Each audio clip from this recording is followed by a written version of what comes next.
tulaba tukomawo ne Dokita Ssenfuka omuvumbuzi waffe ku ndwadde zino zitwogeddeko ebbiri kansa ne sukaali era tovaawo kubanga byagenda okwogerako ng'ogyeko ekyokugaa nti noonya ssente ng'omulwadde obuvunaanyizibwa bw'omulwadde n'obuvunaanyizibwa bw'omusawo tovaawo.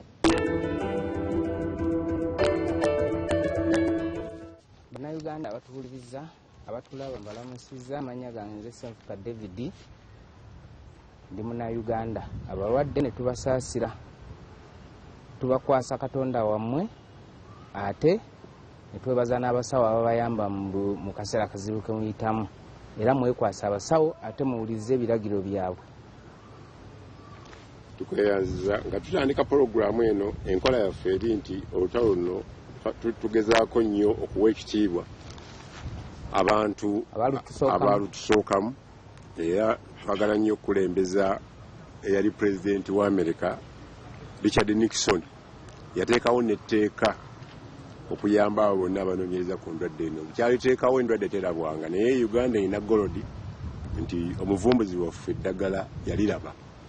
Senga omufu yali akomawo twandibadde tumugamba, naye ndowooza kati tujja kugamba aliko nti eddagala lyalabise. Uganda mweriri, si lya Uganda yokka, lya nsi yonna. Abali mu byuma basooke batulage ku spiiki ya President Nixon ng'atandika olutalo lonna alulangirira eri ensi yonna. Tukomewo. Won't you be seated, please? Members of the Senate, members of the House, ladies and gentlemen, we are here today for the purpose of signing the Cancer Act of 1971. And I hope that in the years ahead that we may look back on this day and this action as being the most significant action taken during this administration. It could be, because when we consider what cancer does each year in the United States, we find that more people each year die of cancer in the United States than all the Americans who lost their lives in World War II. This shows us what is at stake.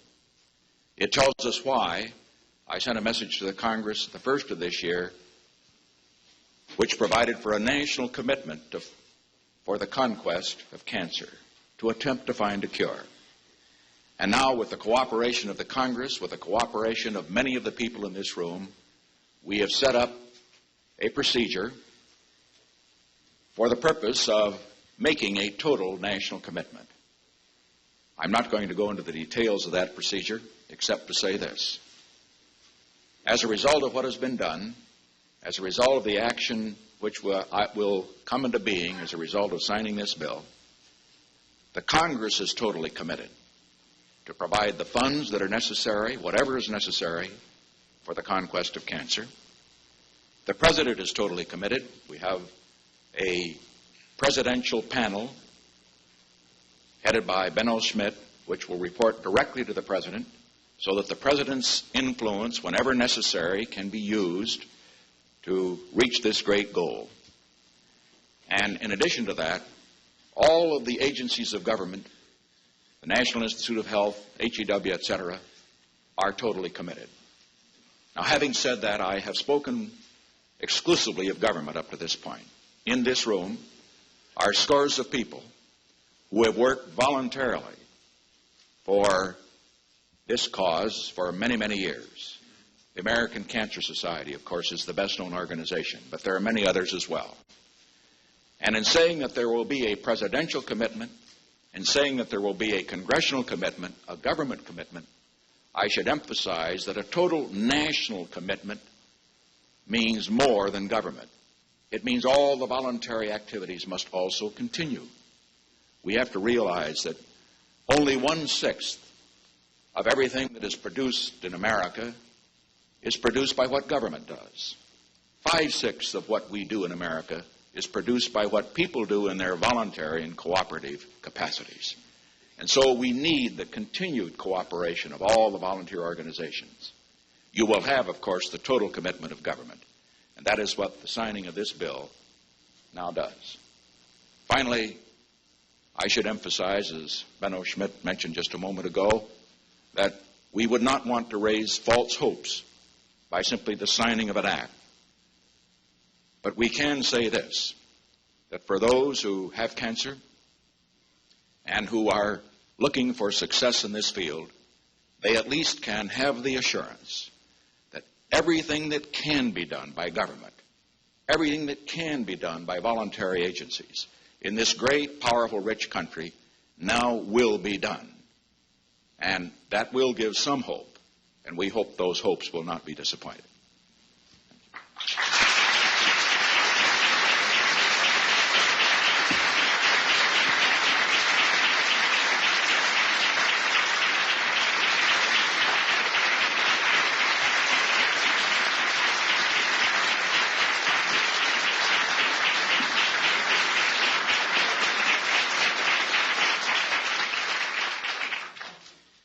Ladies and gentlemen, for those of you who have not participated in signing ceremonies, and that, of course, does not include the members of the House and Senate who are here, I see that many of them have been here previously. The custom is always to sign with the presidential pen. I will use 2 pens for the signature, but a souvenir pen will be available to everybody in the audience here. We had to stretch a little to find that many, but we will have it for everybody here. Incidentally, it's a very good pen, but the box is worth more than the pen. We'll get the box,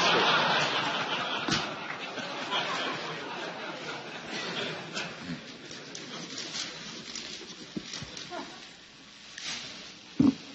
Benno, you get the Richard. Dr. Dutton, you'll step forward, the President of the National Cancer Society. You get the last name. Thank you, sir. Thank you. Appreciate it. May I say something? Yes, sir. Thank you. Dr. Dutton, the President of the National Cancer Society. Thank you, Mr. President. We would like to think that this is a wonderful Christmas present in the signing of this bill with this pen today for the 52 million people in our country who will develop cancer, who are now living. This bill, we feel, is a real great opportunity for America, probably the greatest thing that has ever been done by the United States. And to you, sir, who asked for this to be a national priority, and to our friends in the Congress who gave us this bill, the 2.25 million volunteers of the American Cancer Society ask that I express their appreciation. We're truly grateful, sir. Thank you, Doctor. Thank you. Thank you.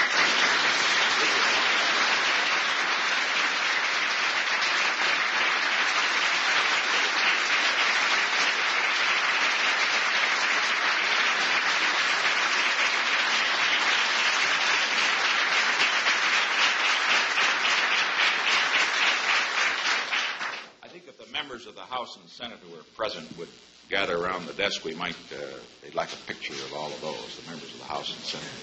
After all, we wouldn't have the bill except for that. Good to see you. Fine, Mr. President. Glad to see you. How are you? Good to see you. Good to see you. President. Peter, how are you? Harley? Good to see you. Hi, good to see you. Hi, Harrison. I didn't know that many of you would come back to vacation.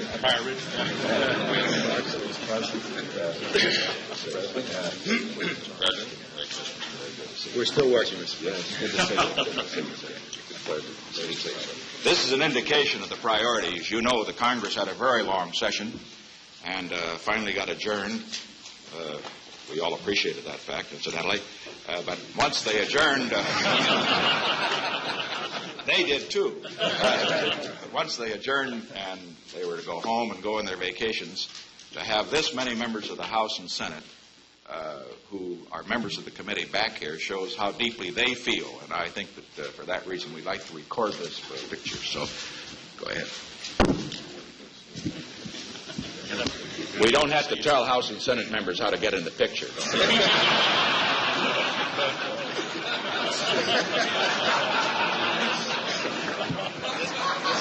It's kind of crowded up here. Crowded?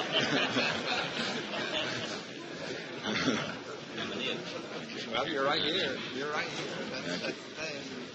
All right. Wait a minute.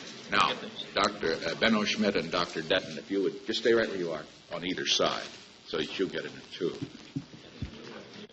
All right. Now, one more. Okay, right. You're right there. I'm just going to go through sideways a little bit, get you up.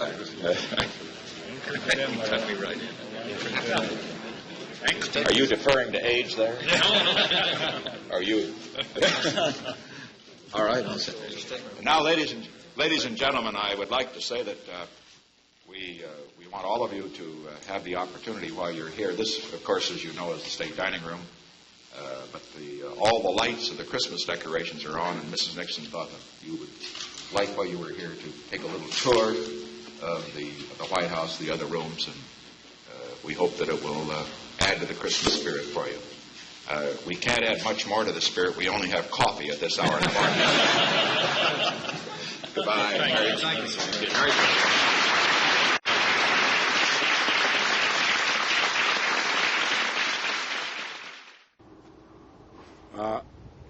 Nga mumaze okulaba olutambi olwo lwa President Nixon, tetulukomyawo lwa kwejalabya, tulukomyawo nti buli lunaku tusuubira omulabi omupya, tulukomyawo nga tugamba nti omusajja bukyalangira lutalo emyaka 4 n'okusoba zizze abantu bazze bafuba okufuna eddagala ne ligaana, naye kaakati bw'abanga yalutandika na kaakati lukyatambula, tuga nti tulina we tutuuseeko. Kitusanyusa nnyo okujjukira omuntu eyatandika nga omuvumbuzi waffe ono wajjukira maama jjajjaawe yamuyigiriza eddagala, naye twagala kumanya biki omusawo bye yeetaagisa okubaako obujjanjabi bwamuwa ku ndwadde zino. Kiki yeetaaga ng'omusawo? Omusawo asomye.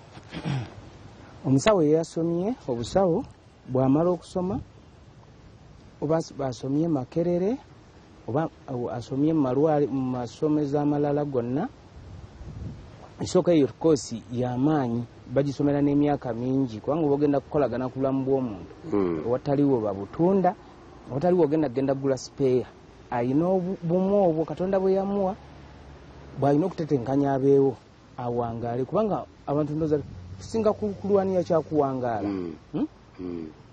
N'olwekyo omusawo bw'amala okusoma ayita mitenda gyonna n'asoma ne bamutendeka ne bamutuuza ebigezo ne balaba nti abiyise n'ayita.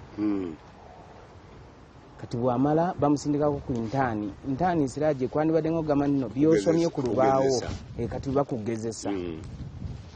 Ku intaani batera okusindika mu malwaliro, ku malwaliro agali mu kukola. Kati biri by'osomye obeere ng'obirabirako ddala wali ku balwadde. Kati bw'amala okuvaayo eyo ne bamutikkira n'agenda n'anoonya omulimu. Kati n'afuna eddwaliro, wabanga alina obusobozi n'azimba erirye, aba talina busobozi n'obutaba nakyawa busobozi ayinza okuga nti nze saagala kugenda mu ebyo byakumaniginga ddwaliro, nze kangende ku ddwaliro ewantu oba ku kiriniki oba ku ddwaliro nfunewo omulimu. Kati n'afuna omulimu kati bamuwa omulimu bamuwa mu woofiisi ye mwalabira abalwadde, bateekamu ebyuma ebiyamba Dokita okukola emirimu gye, bateekamuko abamu ku woofiisi z'abasawo era mu kiraba bateekawo akatanda kweyebasa abalwadde, kubanga ebintu ebimu ate baba bagenda oba olina obimulaga webaka nakwebasa nakubulya n'omugaa nti wano omugongo gwe gunnuma, nakwatawo nanyigawo, balina ebyuma byabwe ne bateekawo awo nawona olaba nti omusawo yeetaaga woofiisi okutandika okukola. Ebimu ku byeyeetaaga mu woofiisi yeetaaga eddagala, olina okulireeta lyagenda okulagirira abalwadde okumira nti bakuwa eddagala lino. Omusawo yeetaagako bano abalina abalala bamuyambako okutuukiriza obusawo bwe. Kati we buba ddwaliro oba kiriniki mwetaagamu akebera omusaayi, mwetaagamu bannansi, mwetaagamu abeera eddwaliro, kwegamba kyovula nti ebintu bino byonna bikolagana. Twagala twawule okwebera n'eddwaliro. Wawula osanga omusawo oba n'omukubira essimu omugaa nti mpulira omutwe gunnuma nakino kinnuma simanyi oba kyekinagala ogulabika muntu egenda omire kino n'akumira naye nga takutute mu biri byuma byoyogerako. Omala nakutwala mu byuma nakugaa nti kirabika olina sukaali, newayitawo ebbanga olinaga nti omulina. Enjawulo eyo eva kuki ku basawo nga bonna basoma ekintu kyekimu, sirabasi y'emu. Kakati era Siraaji Katonda irina ebintu byatonda omuntu kwategerera okwekanya ekintu biyitirivu. Amatu gakozesebwa ng'okupima n'okulaba. Gwadde okimanyi nti amatu nago gapima waliwo gakozesebwa ng'okulaba. Waliwo empaka ze nalaba mu luyimba lw'abasudde ng'agamba wali olutu n'amaaso ani asinga omugaso. Naye byonna byaggwa duro. Byonna byenkanankana kubanga kakati singa owulira omusinde nga gujja musinde ogujja amatu ge gawulira ne gasaba amaaso gakonfaminge kigawulidde gakirabe. Kalaba benawe yetageza omu yabuuza munne nti basudde yagamba nti obutuku abuuza singa saawulidde gwali wali otunulayo kulaba yoti n'amaaso ne gamugamba kyewawulira tewasobola kyetegerereza nze nakyo kubuulya bwekyenkana n'agamba naye waali kirabye so olaba nti omuntu ayamba munne kati gwe bayita omusawo alina okubeera mu ddwaliro. Eddwaliro eryo lirina okuba nga liri gazeti gavumenti ng'erimanyi kubanga gavumenti yeerikkiriza abakolamu nga balina ebisaanyizo era empapula z'omusawo yeyasoma gavumenti erina abagenda bayinspektinga amalwaliro okulaba ebisaanyizo by'abasawo ebyo byonna na baba batya nti omuntu takolinga saagi ekintu takwata takoona oba tataganjula ekintu ky'obulamu nga talina buyigirize. Abatuuliza nsaba mufune bulungi bamujja kuŋŋamba nti gwe nga ogamba awo ku lediyo toyitangako omusomero naye osobola okuwonya. Nze ndi risaaca ndi munoonyereza amadagala abasawo ge bakozesa mu malwaliro. Abasawo si badevelopa baddagala si banoonyereza. Kati ffe tunoonyereza ntwali tukwasa abasawo kati baabasawo ne bamanya ne bawula nti Siraaji akolola ne David alumu amagulu bonna abo tebajja kutwala sirapu ya kolola. Siraaji yagyetaaga kubanga akolola. Ebyo byonna mirimu gya musawo. Kati omusawo ateekebwawo bannansi abo nabo balinabo bantu bakulu nnyo mu ddwaliro kubanga omusawo ye tajja kubeera nga yakebera omusaayi yakuba empiso yakola kino yakola yakusibira eddagala yakola kino kati ate amala ate ye n'asindikako obuvunaanyizibwa omu n'abuzidde wa nansi n'asoma olupapula dokita lwalagidde n'amanya eddagala eryo n'alimira. Dokita aba awandikiddeko n'engeri yojja oddimiramu era wakati mu musawo mukola ebyo ng'atuukiriza emirimu gy'ekyo aweebwa omusaala. Omusaala gulina okuba nga gumumala kubanga ekyokubeera dokita asigaza n'ebizibu byebimu nga naawe Siraaji byolina nga nange byennina. Aba alina abaana abasoma alina okupangisa ennyumba alina okutambuza entambula emuleeta ku ddwaliro alina okwambala kubanga manya buli lunaku akeera kwambala ajja mu balwadde alina okwambala obulungi mu nyambala ate muweesa ekitiibwa. Bino ebintu ng'amasimu n'ebirala bye tukwatagana amasimu gano ag'ennaku zino omuzaata ge yagamba nti galinga ensaniya z'emiceere nago aba ageetaaga naye omusawo kale naye asigala muntu ng'abantu abalala. Kati alina okuweebwa omusaala nga gumumala gwakolamu ebyetanyizibwa. Omusawo alina okulabirirwa ng'ali ku mulimo alina okulya okunywa caayi okulya ekyemisana gamba ebyo nayona jezo omusawo naye aba azeetaaga asobozesa okukola omulimu gwe. Kakati omusawo n'atandika era wakati musawo mukola emirimu gyegyo bagamba nti kati nga mu mateeka gano agafa gawana ga Uganda bagamba nti nno alina okukwata obulungi abalwadde si kubaboggolera alina okubawabula talina gamba nti abalwadde nga bantawaanya. So kati ebyo nalina omusawo aba abisuubira. Omusawo aba asuubira omulwadde kubanga omulwadde yajja nga tamanyi muzibe.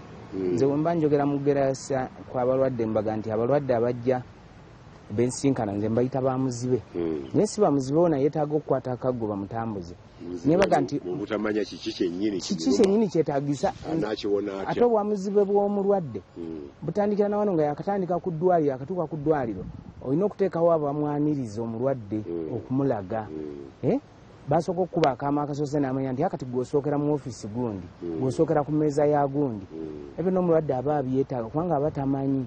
Kati ate omulwadde ebimu omulwadde aba tanoonya eddagala lyokka naye n'ekyo abasawo abasinga bakigwamu katono naye ndoza oba eri gye babasomeseza gye batakibabuulira naye manyi ebintu bingi abantu babibabulya gye babasomeseza naye ne batabikwata. Olina kwotaddewo oluusi akatamaaki eri abasawo mu Uganda naddala bano abatandika obugambye abatandika ku internship. Uganda kwekalakataga nti omusaala gwaffe tegumala ffe tukola ebisinga bingi ffe tutuukirwako buli kizibu ffe tunyiga amabwa tetuwummula. Ndowooza obutatuukiriza kiri kya bulwadde oluusi kiva ku nsasula gy'ogambye nti alina okusasulwa obulungi. Oluusi si bwe kiba. Ekyokkuba omuntu eddagala eriweza awone ekyo tekirina kikwatagana na musaala gwo. Omusaala gwo olina engeri nnyingi gy'oyinza okugulwanirira gweyongere nga tetugambye kubanga ate bw'oga nti omusawo ngenda kusigala ng'omuntu kwiniina ezandibadde 6 mwewerayo 3 nange sinasasulwa. Ate ekyo oba omenya amateeka g'obujjanjabi. Ayinza kuwa ddagala efuna naye ngamba okukutuukako ku budde nga bw'osuubira gw'oyise buzibe. Naye nze wemba musawo singa nze Dokita nga nabusoma kinjijjako kiwe mala okubuddaabudda ne nkuwa empiso zo ne nkola ki ne mala ne ŋŋenda nkwatagana n'oli ankozesa amataayi okunyongeza ssente. Era sigala ekyo kimugamba abantu bawule luli olutalo lulwo ne mukama wo okwongeza ssente. Oba kati bano abasawo ab'emulago lwabwe ne gavumenti. Kati mukuba abalwadde empisa ezeetaagisa mumale n'abalwadde bajja balwanirira ate COVID bafaayo nnyo. kakati bw'ogenda ng'emakerere baga nti ab'emakerere bo balwanagana ne gavumenti abastudenti babasimba mabega baga abasomesa baffe mbongeze ssente mwakolera bwereere mutemusasulwa. Kati okitegeeza obwo buwagizi buli awo oba obwetaaga naye omuntu gw'oyagala okulwanirira weba nti sooka ogiweeyo okubiwata sooka ogiwe kubiwata. So kakati oyo yegwe tuyite omusawo. Kati omusawo alina okubeera n'ebikozesebwa eby'eddwaliro ebyuma nga bya mulembe gadgets ezimuyamba okudetectinga obulwadde mu mubiri gw'omuntu nga n'okulyetinga environment nyingi naye neyeyagalya mu kubanga aba yasoma era yasoma kuba nti omulimu gwasomye gumuyimirizeewo. Kakati ebyo byebintu omusawo byeyeetaagisa okubeera ku mulimu gwe. Kakati abalwadde obuvunaanyizibwa bw'abalwadde kubanga babuuza nti ate obuvunaanyizibwa bw'abalwadde buvunaanyizibwa ki? Ati obuvunaanyizibwa bw'abalwadde nabwo weebuli bungi n'obwo obwo buyitirivu nga buli muno okusooka okukola ssente zinakutwala mu ddwaliro. Oba oli mulwadde oba toli mulwadde oba totambula oba wamenyese kugulu byo ebisaanyizo ebikutwaza mu ddwaliro ebimu ku byo osooka genda gy'otereka ssente oba mu seefu oba mujjayo n'ojjayo ezimu olina okugenda nazo mu ddwaliro. Ebisaanyizo tusooke tukome ku ssente tuwummulemu tugende mu mulango wa bakama baffe tudde tulaba komawo ne Dokita Ssenfuka omuvumbuzi waffe ku ndwadde zino zetwogeddeko ebbiri kansa ne sukaali era tovaawo kubanga byagenda okwogerako ng'ogyeko ekyogaa nti noonya ssente ng'omulwadde obuvunaanyizibwa bw'omulwadde n'obuvunaanyizibwa bw'omusawo tovaawo.